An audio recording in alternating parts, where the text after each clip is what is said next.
Hello. Uh, How are you? I'm just adjusting my I'm good. camera. Yourself? Very well, thank you. Good, First good. live, Stacey. Indeed. It's going to be good. So we'll wait a few minutes for people to join, but today we are talking about wooden wicks. So if that sounds like something you're interested in, stick around. Yeah, drop us a comment if you are currently candle making, love the brand. It's always good to hear what people are up to. And this evening we're going to be asking you to add, fill us in with all your questions and things around wooden wicks. Have you had a busy day at Cosy Owl today, Stacey? It has been very busy today at work, yes. Yeah, lots of people coming by the showroom as well, so smelling all the Christmas scents, which frustratingly a few are out of stock, but hopefully not for much longer. Yeah. What's your favourite Christmas scent? My favourite Christmas scent is actually one that's not on the Christmas list. It's plum and mulberry. It's always like a very autumnal winter scent to me, and yeah, it's definitely my favourite.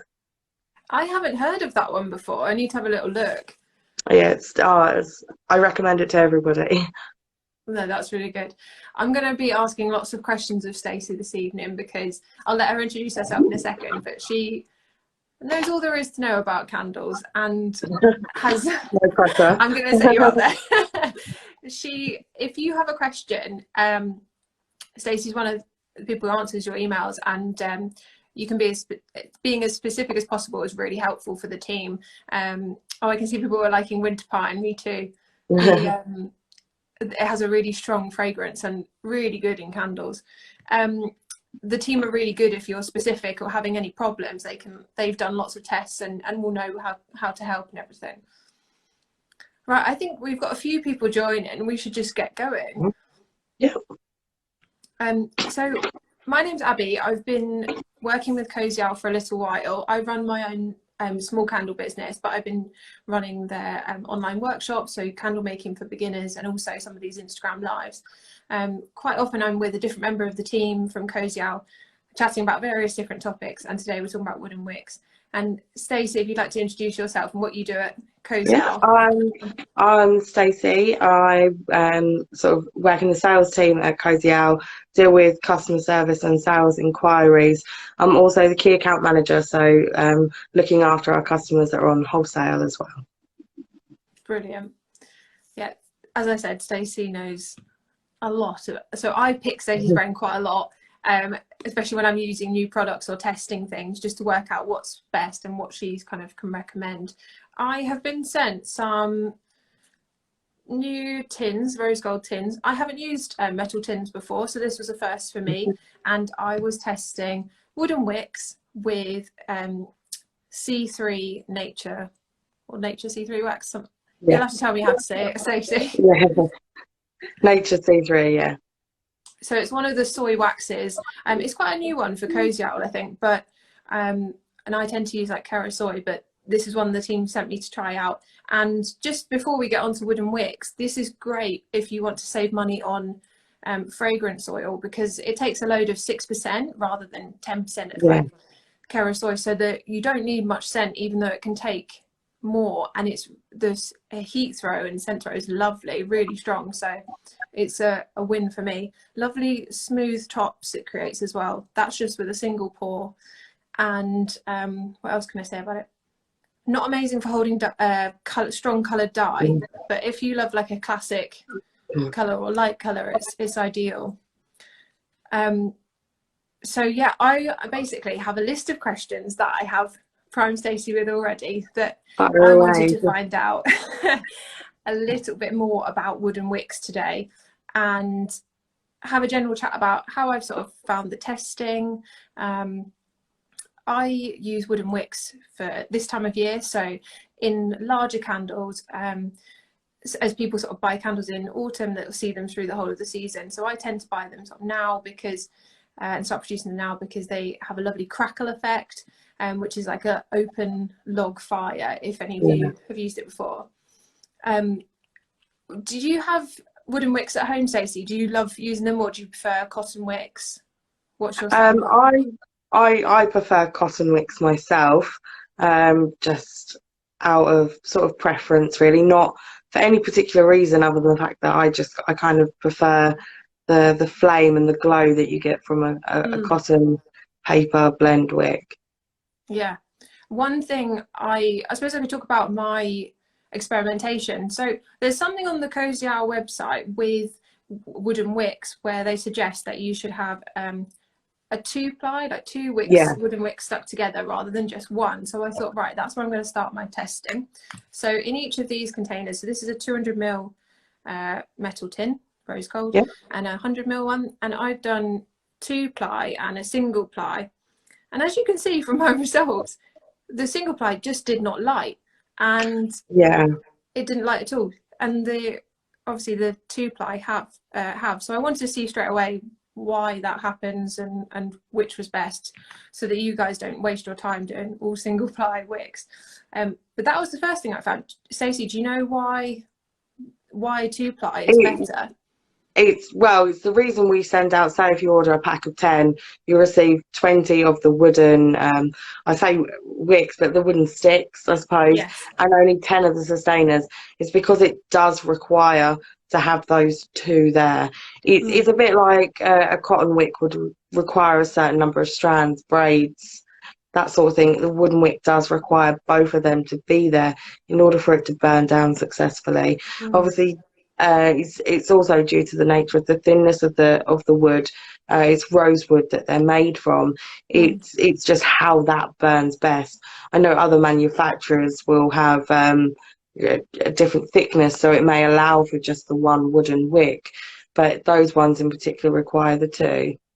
Yeah, so for anyone who's just joined, we're talking about wooden wicks today, and I've done some testing. I'm here with Stacey from Cosy Owl, who's going to answer lots of your questions. So if you have any, do drop them in the comment box there, or let us know what Christmas fragrances you're using at the moment, or if you're on cotton wick side or wooden wick side.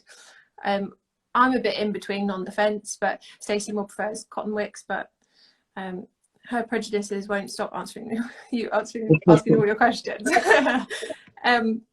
So I was just saying that single ply for me doesn't create a flame, so definitely go for double when you're making these at home. What kind of common questions do you tend to get asked within the team? A lot of questions that we get asked quite often is why doesn't it crackle? Interestingly, it crackles best with the soy wax.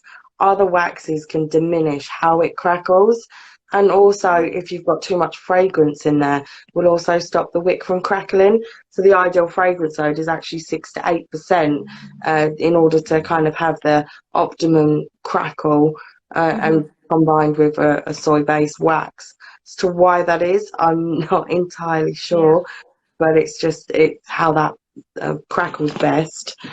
We also get asked quite often why it discolours the wax. So from your 2 that you've made, you'll see that they are discoloured slightly, and that is it's a natural thing that the wood's doing as it's burning.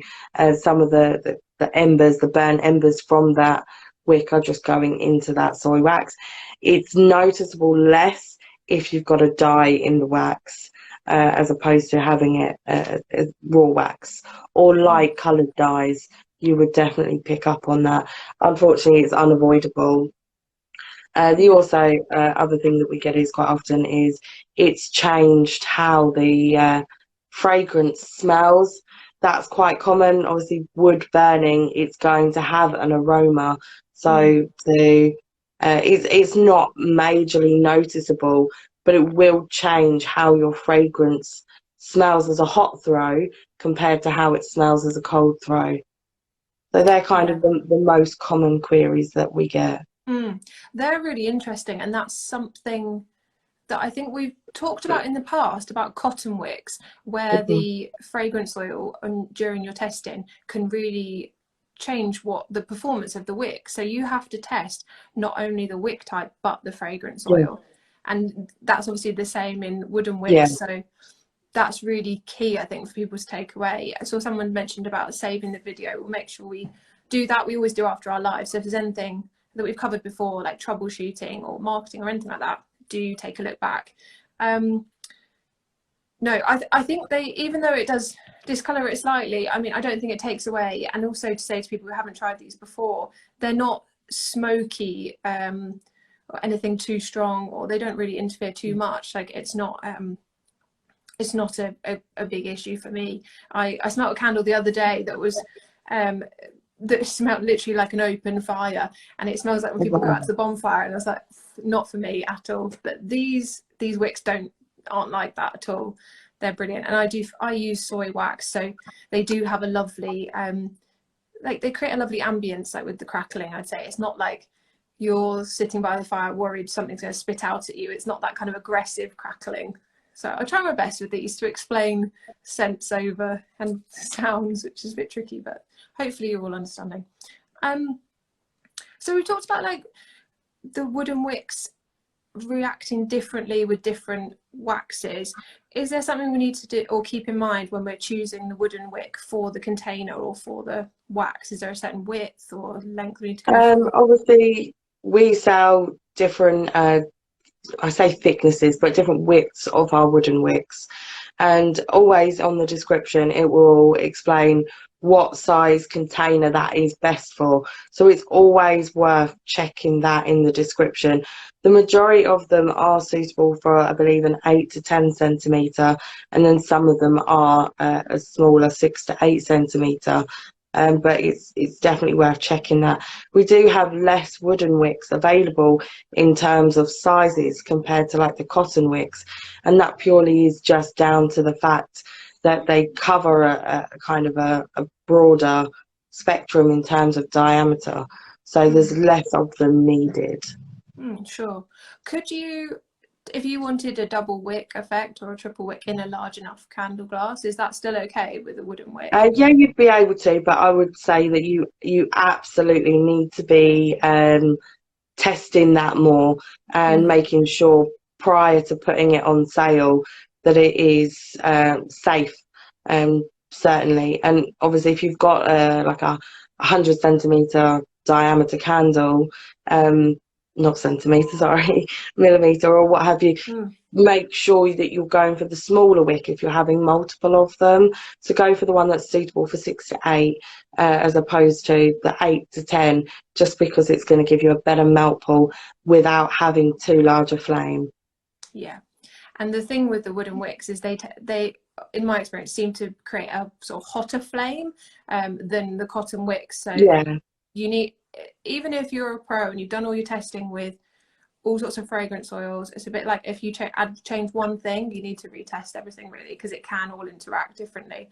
So do keep these things in mind, because I know, especially when like stock levels are changing or you're getting inspired all the time, you wanted to add a new product, you have to make sure you're going through all that testing.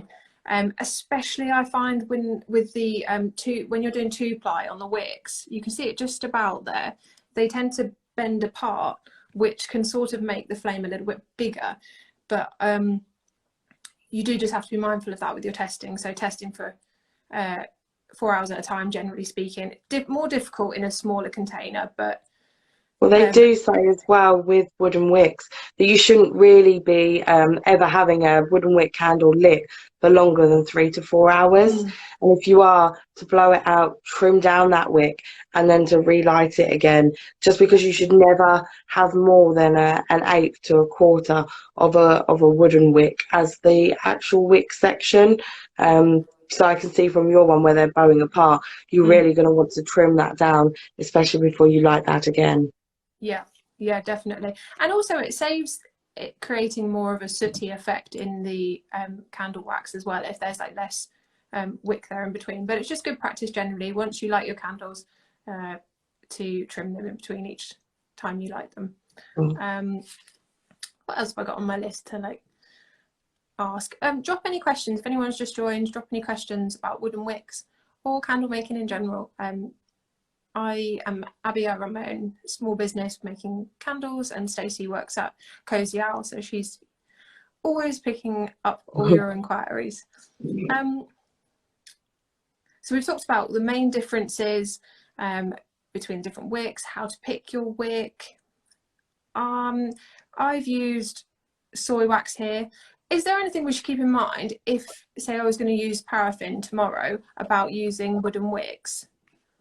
So it is, again, it's if you're going to change any element of a candle, test, test, test. But also with paraffin, it has been noted that the wooden wicks do crackle less. So if you are wanting that real crackle wick, stick to your soy wax. Yeah, let us know in the comments if you are a regular wood wick user or whether you have only stuck to cotton wicks before.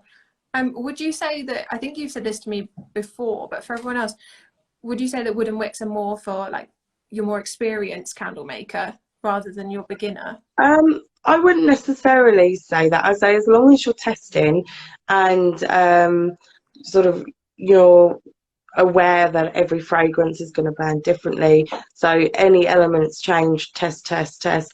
I think you're absolutely fine to go straight into wooden wicks, because I know a lot of people like how kind of natural wooden wick looks in a candle.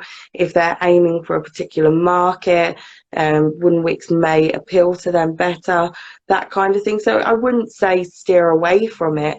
I would just say, like everything, to definitely test before you're putting it up for sale.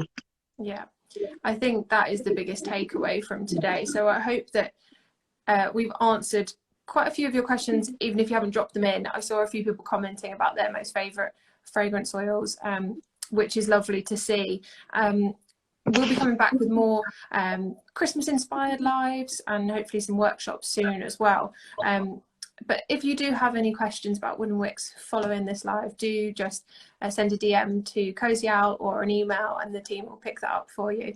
But I think, I mean, I've got loads of food for thought now as well to go away with, and testing is the biggest thing. And if you are, here's a last minute question before we sign off. I definitely advise soaking it just in the same wax that the candle's going to be made from. The reason being is when you first light your wick, it's not got any fuel to burn up because it's not got that melt pool yet. So it may really struggle and just flat out kind of refuse to burn. So if you've pre-soaked them in the wax and then lit it, it's instantly got that fuel hit from the wax and the fragrance oil that's then going to keep that burning consistently, as opposed to kind of shoot down just as like lighting a match. It would just shoot down and then it's going to kind of run out of steam, if you like, before it's got the chance to melt that wax to then give it fuel to continue consistently burning. So I'm very much for definitely pre-waxing that. Yeah, that's what I've done as well. So I think, Stacey, your internet just crackled slightly at the start, so I'll just reiterate that basically what we mean is once you've got the 2-ply of wood wick, you put it in the sustainer and then I basically just dip that into the wax that I've melted with the fragrance oil there. All the questions are flying in right at the end. They're just sneaking in there. I mean, for me, I would go for cozy scents because wooden wick, it creates that cozy feel, that crackle effect. So any kind of seasonal scents for autumn, winter, scents we've talked about before with a really strong cold and hot scent throw, which by that I mean in terms of the heat throw, that is the scent that it gives off when your candle is lit, and then the cold throw is the scent that is given off when it's just in the room, which I actually look for more than the heat throw because I love that just scent in the room all the time. Ones that are really strong, winter pine, which is citrusy and like a pine forest. Stacey mentioned that she loves plum and mulberry, which I'm yet to try. And I also find that blackberry and bay leaf are really, really strong. And I think they go perfectly with wooden wicks as well. But leave some comments after the live because this will be saved and going up as a post. So pop in what fragrances you find work for you. And if you have any more questions, contact the team or drop them into the Facebook group as well, because the community there will answer anything. It's most likely that someone else has done this test or tried something before you that you're also trying to do. So take a look there. But thank you for joining us today. Thank you, Stacey, for answering all my questions. Pleasure, as always. Thank you all so much. And if you have any more questions, drop them in. Thank you, guys. Thanks. Bye.